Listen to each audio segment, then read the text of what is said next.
Carmentary! What's going on, everybody? Today I thought I'd do a little commentary about my trip to the northern island of Rishiri. Volcanic island off the very tip top of Hokkaido. The very top of Japan is a city called Wakkanai, and then just 20 kilometers off the coast is this now extinct volcano called Rishiri Fuji. And it's been inhabited for a long time in Japan. Samurai went up there in the early 1800s and had some battles. There's quite a bit of history on the island. It's very remote, very beautiful, incredibly clear, beautiful seawater up there, minerally rich. Has some great spring water thanks to the volcanic rock that filters all the water there. And it's primarily fishing industry, and now tourism. Without the tourism, Rishiri would be in real trouble. I went up there to do a little talk, lecture, seminar, presentation, whatever you want to call it, to the high school kids and middle school kids on the island. There are 5,102 residents presently on Rishiri Island. That's according to Wikipedia. And there were 110 kids at this presentation I made at the high school. 60 of them from the high school, and the rest from 3 different middle schools around the island. And that's it. That is their whole population of middle school and high school kids. So, you know, literally the next generation, right? That's going to be coming up, going into universities, professional schools, etc., trying to figure out what they want to do with their lives, what kind of job they want to look for, etc. Whoa, got an ambulance behind me. Hold on here, folks. Let's be cordial and let him go. He's kind of going pretty fast, actually. Okay. So I went up there, and obviously, you know, I want to inspire these kids. Japan, and, you know, presently raising kids who are high school, middle school, and elementary school. I get to see kind of what the school system is like here, society in general. It's pretty tough for these kids, and more these days I look around at, you know, the news that they're fed, that the teachers are fed, the way, you know, everybody's affected by what's going on in society, etc. And Japan is just full of, it's dark. You know, the future being broadcast to everyone is, globally, it's dark. Japan in some ways may be a little sheltered from some things. I think the war coverage here, although it's definitely on the news, I think it's worse in countries like America or Europe, where you're closer to the situation or more involved. Japan tends to kind of, you know, filter their news a bit, but they basically report everything that the Western media is reporting. So that, you've got that, and then just economics in general. The yen is super weak now. People are, you know, getting laid off, and then of course this shortage, you know, declining population. This is like the biggest topic of all, and these kids are right in there. They didn't choose it. They weren't the ones who said, hey, stop having babies.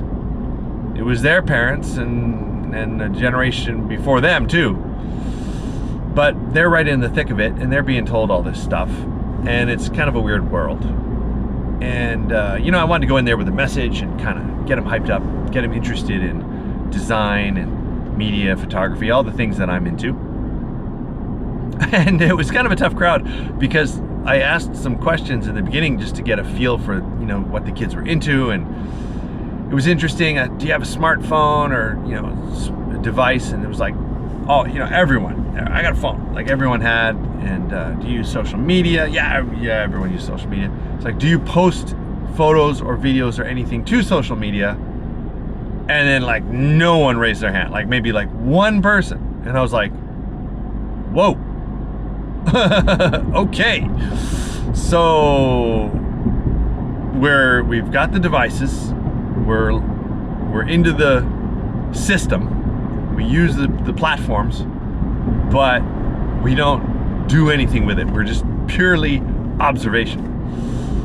And I was like, oh shit, this just kind of ruined my whole talk.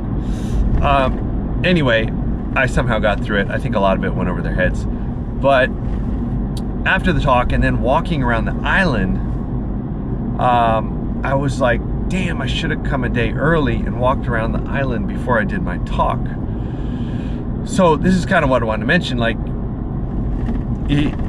not only is all the media and everything that these kids are being fed a pretty dark future, but the actual physical reality on the ground in a place like Rishiri Island, which is, you know, a remote island that sustains itself on fishing, is in a way even darker.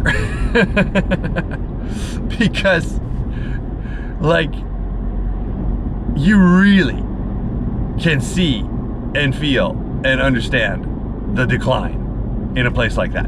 If you go to Tokyo, you know, it's all these fancy skyscrapers with shiny windows and metallic coatings and fancy, there's Ferraris driving around it looks pretty, you know, like, yeah, people got money, it's going off here, Tokyo's awesome. And then you go out into the countryside and you're like, oh shit, what happened here? Rishiri is literally falling apart. Like, I would be interested to know the total number of like buildings and then how many of them are actually occupied with people in them. I have a feeling, it feels when you drive, I did a full loop of the island in about 6 hours. Saw the entire island. And it really feels like there are more empty buildings than there are buildings being used. I don't know, it just might be the way I'm looking at things, but it feels like there are a lot of empty, unused buildings. And when I talk to these high school kids, and you know, all of them have a smartphone now, right? So what kid who lives on this little island in the middle of nowhere, there's no supermarket. There were 2 convenience stores that I saw. Maybe there were 3. I think that was it. There was nothing. There's nothing fun to do there. Like there's no movie theater, there's no game center, you know, there's nothing. So your entertainment's gonna be completely on your device, and you're gonna learn all this stuff and realize that there's a huge world with all this exciting stuff out there. And why would anyone wanna like stay and live there and follow in the footsteps of their parents being a fisherman or something? Now I'm sure, you know, among those 110 kids who came to my talk, I'm sure there's going to be, you know, a couple. There's going to be a couple kids who are like, I like Rishiri. It's beautiful. I love the ocean. I like going out with my dad on the boat. I like fishing. It's awesome. I'm going to stay here forever. Sure, you're going to have that type, but it's going to be a very small percentage. So not only is it population decline, it's sort of like a brain drain situation where any kid with, you know, some degree of passion and intelligence and whatever it is, they're going to be like, I want to be an engineer, I want to get into programming, I want to do this, I want to do whatever.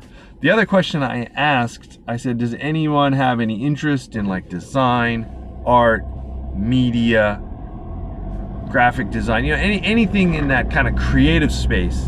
Is there anybody looking to go down that path in life? And the answer was 0. Out of 110 kids, like, no one raised their hand. They were like, nah, didn't even think, I never thought about that. And I was like, oh, okay. So again, they all got the device, they're in the platforms, they're seeing this stuff, they're observing it, but maybe it just feels like it's so far away, so foreign that, you know, I can never go that path. I got to become a nurse. I got to become, you know, construction worker. I want to be a cook. I don't know what. I should have gone and ask some more specific questions to see what these kids wanted to do. But I was kind of like, oh man, it's just, why did they bring me here to talk? But anyway, I got through it, and afterwards I heard that some of the kids were kind of inspired by the talk, so that was good. That made me happy.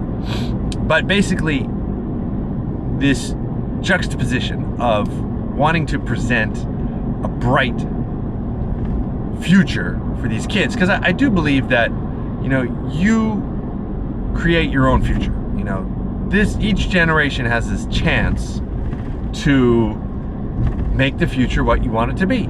And some generations make it a real shit show. And some generations are like, fuck that, let's be happy, you know, whatever. And I think there's a way forward for Japan to be this great, wonderful, amazing, fantastic land. It has so much going for it, in just where it is on the planet, the weather, the seasons, the craftsmanship, the history, you know, all these just amazing facets of Japanese society. And you know, it is up to each generation. So I was just trying to give him that message, but at the same time, I'm like, it really truly is so screwed up. So there was a bit of a little fight going on within myself there. I did enjoy my trip around the island. I highly recommend going there. It's a special and unique place, like all these little islands. Japan has 3,600 islands in total, something like that. It's a ridiculous number. A lot of them are these little tiny islands that really, you know, each one is going to be unique and special in its culture and climate. And there's famous ones. Rishiri is quite famous. Obviously, Okinawa Islands are quite famous. You have Sadogashima off the coast of Niigata. That's also a really interesting island. And then you have other much smaller ones that never really see the light of day or very much tourism. I'll end on, well, there were a couple hints of a bright future for Rishiri. One was a whiskey factory that is producing whiskeys and going to be selling them not next year, but the year after, something like that. I think they changed the law recently in Japan, and to be called a Japanese whiskey, it has to be barreled and held for 3 years. It also has to be made in Japan. Like, all the production has to be done in Japan. If you import any whiskeys, it has to be called a blended whiskey. So keep that in mind when you go and buy whiskeys here in Japan. If it says blended whiskey, that means they're bringing in some whiskey from Scotland or, you know, wherever, and they're mixing that with what they have here to create a nice blended whiskey. But true Japanese whiskeys are now legally, they have to be fully produced in Japan and in a barrel for a minimum of 3 years. So interesting though, this whiskey factory apparently is owned by an American who lives in Tokyo, the CEO or something.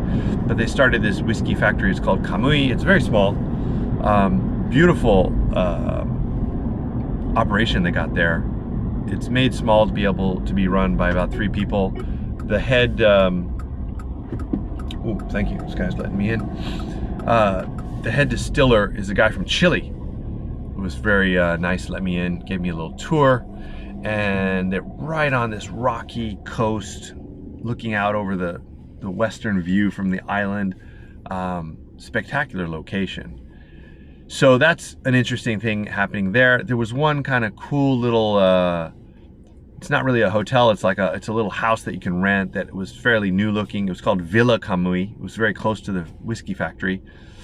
And it looks like it's pretty well booked out during the tourist season. It had a barrel sauna, had this deck, you could look at the ocean, very cool. The seafood that you're gonna eat there is incredible. We went to a small restaurant called Seagull, Kamome, Seagull. Apparently also very popular, hard to get a reservation, is run by a fisherman who was 71 years old didn't look a day over like early 60s. Like, he easily looked 10 years younger. He was powerful. So that's my other final comment here I'll give you, is that I met several people in their 70s, and they were all like really strong, healthy, powerful dudes. And I was like, wow, this island, you know, obviously living with all that fresh sea air, like all the villages and cities and towns are all right on the coast due to the fact that it's a mountain, and it comes down and goes, and there's just a little bit of flat area, and then it goes cliffs into the ocean.